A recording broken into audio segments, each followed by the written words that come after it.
Each of the following options contain a set of 4 molecules. Identify the options where all 4 molecules possess permanent dipole moment at room temperature.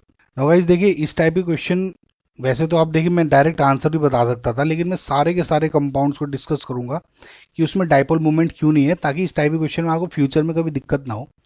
यानी अब देखिए A option में पहला है BeCl2। अब देखिए मैं इसको जिस तरह से करूंगा ना गाइज, जो डायरेक्ट मेथड है वो आप यूज करिएगा। देखिए बेरिलियम है, बेरिलियम के आउटरमोस्ट शेल में 2 इलेक्ट्रॉन्स है, 2 Cl जुड़ गए। मैंने आपको बताया सिग्मा सिग्मा, यानी सिग्मा बॉन्ड कितना हो गया, सिग्मा प्लस Lp 2 + 0 यानी 2। ये मैं आगे क्वेश्चन में डायरेक्ट करूंगा तो ये समझ लेगा आप।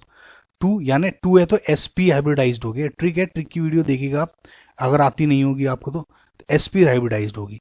क्या इसमें कोई लोन पेयर है? नहीं है, तो इसका मतलब जो Be है वो Cl एंड Cl इस तरह होगी। इसका जो डाइपोल मूवमेंट क्या होगा, यूं, क्योंकि लीनियर शेप में है तो ये आपस में कैंसिल आउट करोगे तो म्यू 0 हो जाएगा, तो ये गलत है। सिमिलरली जब आप CO2 को देखते हैं, कार्बन के आउटरमोस्ट शेल में है आपके 4 इलेक्ट्रॉन्स, 2 O जुड़ गए, ऑक्सीजन डबल बॉन्ड बनाते हैं, नाइट्रोजन ट्रिपल बॉन्ड बनाते हैं, ये याद रखिएगा। तो अगेन इसमें क्या है, sigma plus sigma, 2 sigma bond है, पाई नहीं करेंगे, sigma plus lone pair, sigma lone pair 0 है तो 2 सिग्मा हो गए तो 2 यानी sp हाइब्रिडाइज्ड हो गया। अगेन ये क्योंकि लोन पेयर भी नहीं है तो लीनियर शेप ही हो जाएगी।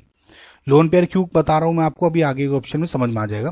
फिलहाल ये देखिए, ये जो आपका म्यू है इसका इधर ओवरऑल म्यू 0 हो जाएगा क्योंकि कैंसिल आउट हो जाएगा। तो ये भी क्या है, CO2 गलत है, इसका भी परमानेंट डाइपोल मूवमेंट नहीं है, मतलब डाइपोल मूवमेंट नहीं है इसका कोई, रूम टेम्परेचर पे 0 हो गया।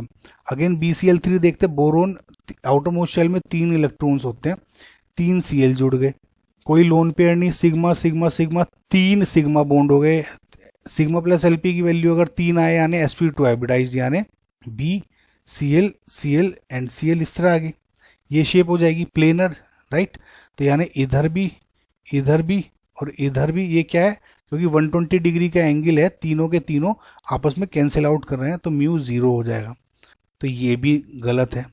अगेन आप अब CHCl3 देखते हैं तो ऑब्वियसली CHCl3 तो गाइस बहुत कॉमन है, फिर भी मैं आपको बताता हूँ, 4 इलेक्ट्रॉन है, Cl Cl Cl 3 हो गए और 1 H हो गया, sigma sigma sigma sigma plus lone pair का सम क्या गया 4, तो यानी sp3 हाइब्रिडाइज्ड है, कार्बन इधर और Cl Cl Cl और 1 H टेट्राहेड्रल ज्योमेट्री, इसका म्यू 0 नहीं होता, आपको पता ही है।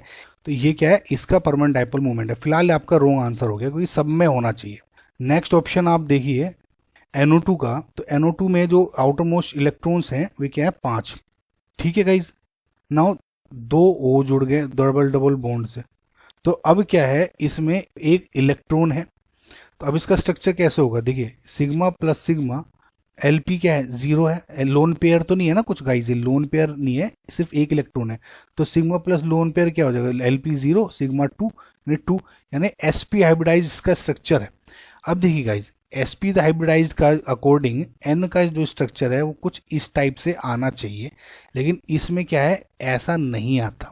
समझ में आपको गाइज मैं क्या कह रहा हूँ, इसमें होता क्या है गाइज, क्योंकि ये इलेक्ट्रॉन है, इस इलेक्ट्रॉन की वजह से ये जो बॉन्ड है ये थोड़े से रिपल्शन की वजह से थोड़े से टिल्ट हो जाते हैं, ठीक है। अब यहाँ एक ऑक्सीजन O है गाइज, इस पे इलेक्ट्रॉन्स होते हैं, तो यहाँ पे क्या है लोन, एक इलेक्ट्रॉन की वजह से ये थोड़ा बैंड शेप हो जाती है, पुल कर देते हैं इस तरह से, समझ में आपको गाइज। तो इसका जो ओवरऑल म्यू होगा वो 0 नहीं हो पाता, इसकी वजह से क्या है mu is not equal to 0।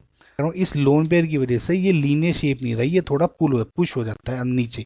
अब ये ट्रिक है गाइज, ये मेथड भी है, ये आपको सारे समझ में आ जाएगा। देखिए ये तो करेक्ट है, इसका म्यू नॉन जीरो है। NH3 नाउ गाइज देखिए NH3 तो आपको पता ही है म्यू इसका नॉन जीरो ही रहता है, NH3 तो आपको गाइज पता ही है म्यू इसका नॉन जीरो ही रहता है।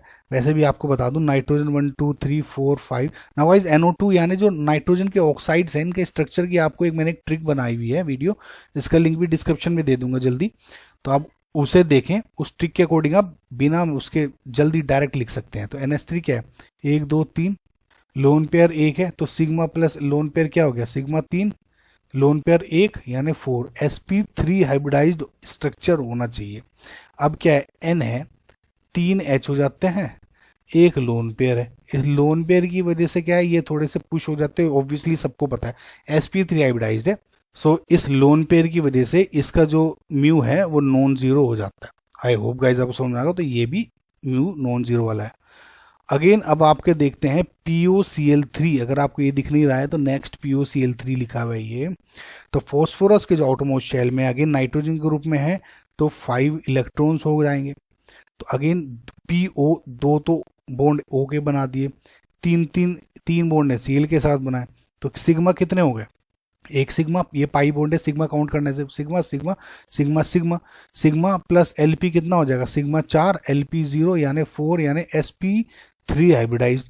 sp3 हाइब्रिडाइज्ड का स्ट्रक्चर कुछ ऐसे होना चाहिए, P double bond O Cl Cl and Cl। समझना गाइज आपको। तो इसका क्या है, म्यू तो वैसे देख के समझ में आ रहा है कि mu is not equal to 0, क्योंकि ये O डिफरेंट है, ये डिफरेंट है, तो इसका मतलब ये भी सही है। CH3Cl अगेन गाइज CHCl3 की तरह ये भी नॉन जीरो हो जाता है, मैं दोबारा नहीं बता रहा हूँ, ये सही है।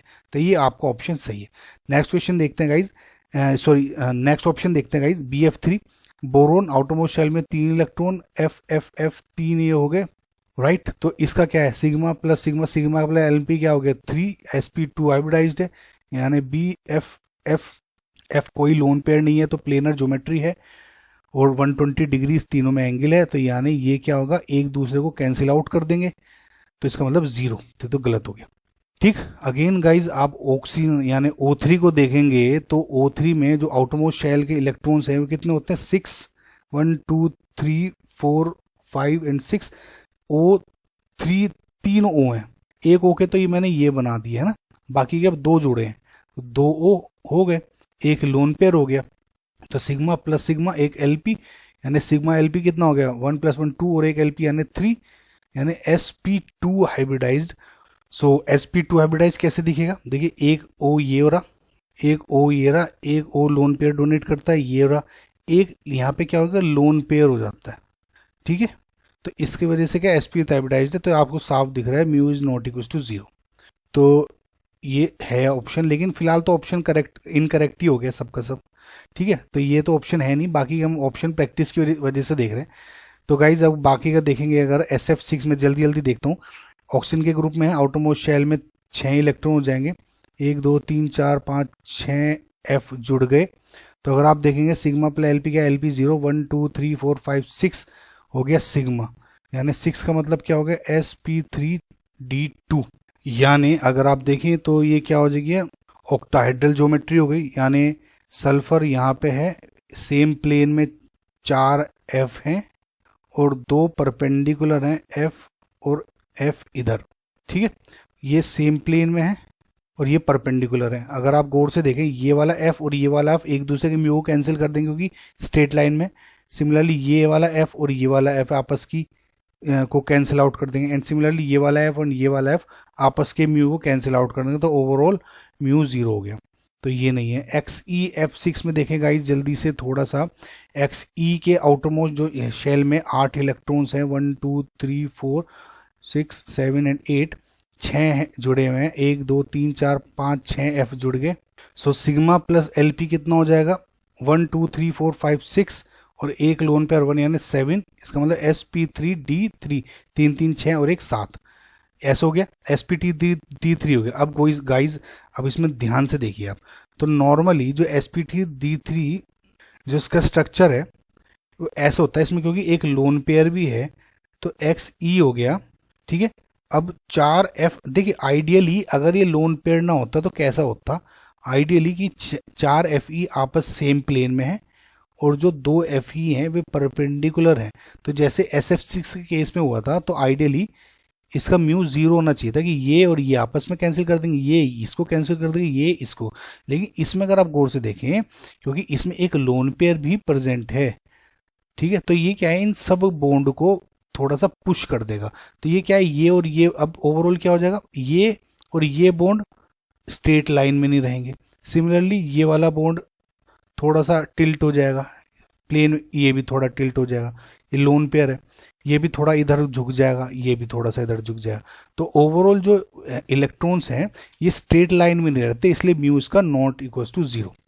समझ में? तो फिलहाल ये म्यू नॉट जीरो है, ऑप्शन तो सी पहले ही गलत हो गया था। अब लास्ट ऑप्शन को देख लेते हैं गाइस। देखिए सल्फर ऑक्सीजन के ग्रुप में है, तो इसके आउटरमोस्ट शेल में 6 इलेक्ट्रॉन्स हैं, ठीक है, और 2 ऑक्सीजन यहाँ जुड़ गए, यानी लोन पेयर 1 हो गया। सिग्मा प्लस एलपी क्या हो गया, 1 2 3, तो इसका sp2 हाइब्रिडाइजेशन होनी चाहिए। नाउ देखिए नॉर्मली SO2 को देखते ही हम इस तरह की शेप बनाने की सोचते हैं लीनियर, कि ये आपस में कैंसिल आउट कर देते हैं, हम इस लोन पेयर को काउंट नहीं करते। इस लोन पेयर की वजह से गाइस होता क्या है कि ये जो पुश हो जाते हैं इसकी तरफ, क्योंकि भाई ये भी नेगेटिव लोन पेयर है, बॉन्ड है, ये भी बॉन्ड है, तो क्या हो जाएगा ओ ओ इस तरह, ये sp2 हाइब्रिडाइज हो जाएगा, यानी म्यू नॉट इक्वल टू 0 हो जाता है, ठीक है। सिमिलर C6H5Cl तो बहुत कॉमन है, इसको आप समझ ही गए होंगे कि ये Cl है, इसकी वजह से यहाँ पे आपका जो म्यू है 0 नहीं होता, डाइपोल मूवमेंट होता है इसका। H2SC अगर आप देखेंगे ऑक्सीजन के ग्रुप में है, तो 6 इसके आउटरमोस्ट शेल में इलेक्ट्रॉन्स हैं, तो 2 H हो गए। लोन पेयर कितने हो गए 2, तो 1 2 3 4 काउंट आ गया आपका सिग्मा प्लस एलपी का, यानी sp3 हाइब्रिडाइज हो गए। तो यानी देखिए सेलिनियम यानी 2H ये जुड़े और 2 लोन पेयर हो गए। जैसे H2O होता है ना गाइज, वैसा ही स्ट्रक्चर है इसका, तो आप देखेंगे इसका म्यू नॉट इक्वल टू 0, यानी ये भी सही है आपका। BRF5 है, अब BRF5 में देखिए अब तक हम गाइज कर क्या रहे हैं, अगर आपने सबसे गौर किया होगा, जो एक्सेप्ट हाइड्रोजन, इसके अलावा जितने भी एलिमेंट्स हैं जो लीस्ट इलेक्ट्रोनेगेटिव एलिमेंट है उसको लिया है, हाइड्रोजन को नहीं काउंट करेंगे बस उस कंपाउंड में। जैसे NH3 है तो एक लोता H को मानेंगे ही नहीं सेंट्रल एटम, N को ही मानेंगे बस। जैसे लेकिन CHCl3 में H भी है, C भी है, CHCl3 भी है, H को इग्नोर कर दे। CnCl में लीस्ट इलेक्ट्रोनेगेटिव कौन है, कार्बन, तो कार्बन को सेंट्रल मेटल एटम मान लिया, जिसके हमने 4 इलेक्ट्रॉन इस तरह ले लिए। तो आपको ये वाला मेथड यूज करना रहता है। तो BRF5 में Br कम इलेक्ट्रोनेगेटिव, तो यानी 1 2 3 4 5 6 7 हो गए इसके इलेक्ट्रॉन्स। F के भी सेम ही होते हैं, लेकिन फिलहाल Br का सेंट्रल मेटल एटम है। F 1 2 3 4 5 बॉन्ड बन गए, एक लोन पेयर हो गया, तो 1 2 3 4 5 एंड 6 सिग्मा प्लस एलपी हो गया, यानी sp3d2 शेप हो जाएगी। देखिए आइडियली sp3d2 जो होनी चाहिए, आइडियली अगर मैं लोन पेयर को कंसीडर ना करूं तो उस केस में इस तरह का स्ट्रक्चर होना चाहिए कि ये तो स्क्वायर प्लेनर की थोड़ा शेप में हो गया, ठीक है, और ऊपर जो हो गया इसका जो F है इधर, तो वैसे इसमें भी जो ये और ये आपस में कैंसिल आउट कर रहे हैं, जो डाइपोल मूवमेंट सिर्फ इसकी वजह से आ रहा होगा, वैसे भी नॉन जीरो है। लेकिन अब क्या है गाइज, इसमें एक लोन पेयर भी आ जाता है, ठीक है, तो लोन पेयर की वजह से हल्का सा आप कुछ और मान ले तो म्यू और थोड़ा सा इंक्रीज हो जाता है, जैसा भी हमने ऊपर पढ़ा था XCF6 इनके केस में। तो इसका म्यू भी क्या है, फिलहाल ओवरऑल नॉन जीरो है। तो यानी ऑप्शन आपका क्या हो गया, A and D are your correct answers.